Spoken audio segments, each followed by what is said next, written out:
All right, listen, if you're not married yet or you haven't been married long enough to have this fantasy shattered, let me help you out and be the bearer of bad news today. Your spouse will not make you happy. Yeah, which that bad news is actually good news, because if they hold in their hand the ability to own your happiness, not only can they make you happy at times, but they also can control your unhappiness, and you don't want another person doing that. So it's actually good news that they're not the source of your happiness. So in this video, what I want to do is I want to explain why happiness is not a good life or marriage goal, and instead discuss what a better goal for marriage is and give you 3 steps to ensure that you will have a strong, growing marriage. That's today on Relationshots.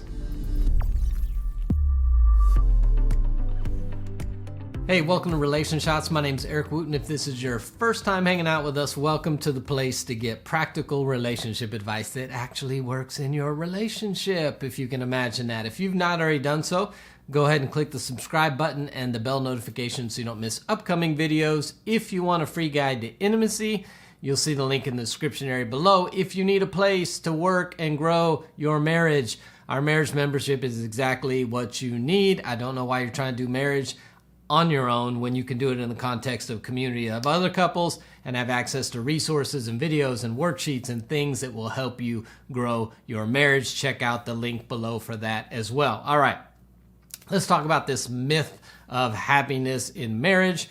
First off, I apologize for destroying the fantasy that you may have had that your spouse is supposed to make you happy, or if you're not married yet, that when you get married, that will resolve everything. It's not true. Santa Claus is also not real, and Milli Vanilli did not actually sing their songs. I think I covered the big one. So let's talk happiness in marriage. See, many of the problems that we have in marriage come from the fact that we're trying to get out of marriage things that marriage was never meant to give us.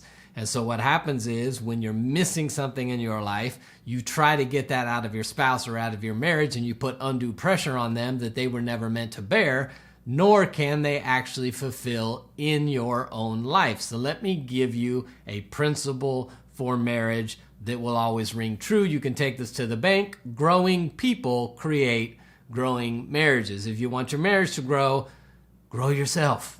Now, that doesn't mean you help or try to force your spouse to grow. They got to own their own growth. You control the only thing you're actually in control of, which is you. A growing person will create a growing marriage.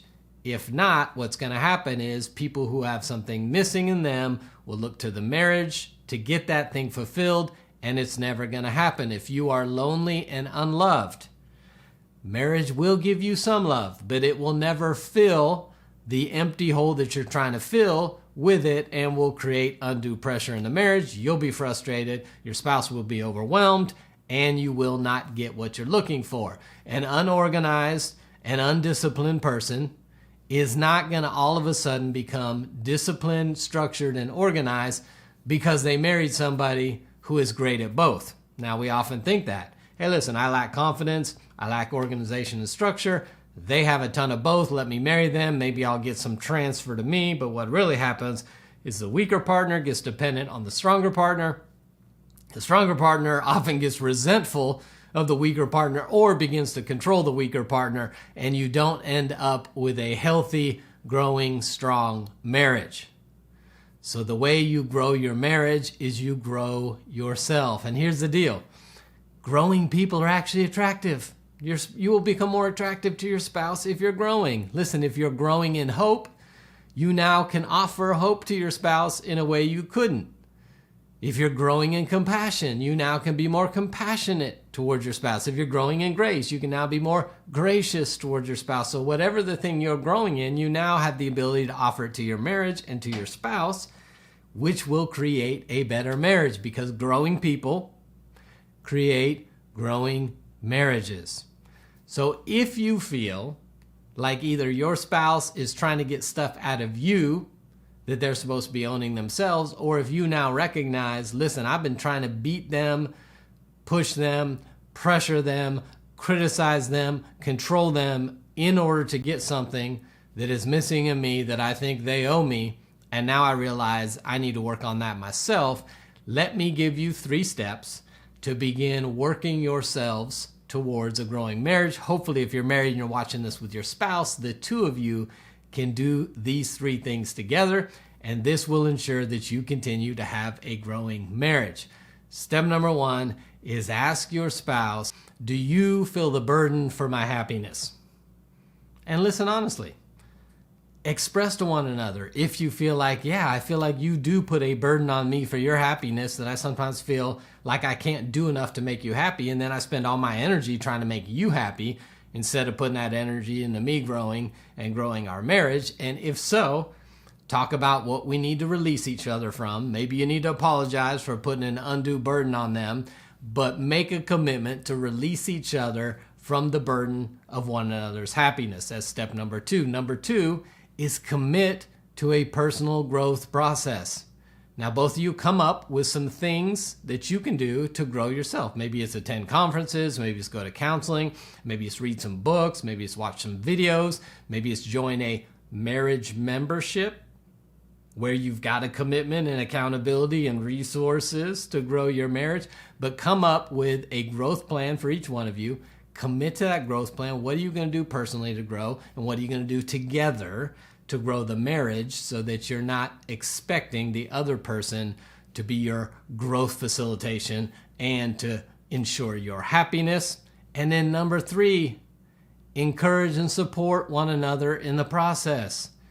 Listen, the whole goal of us being together is to support and encourage each other's growth process.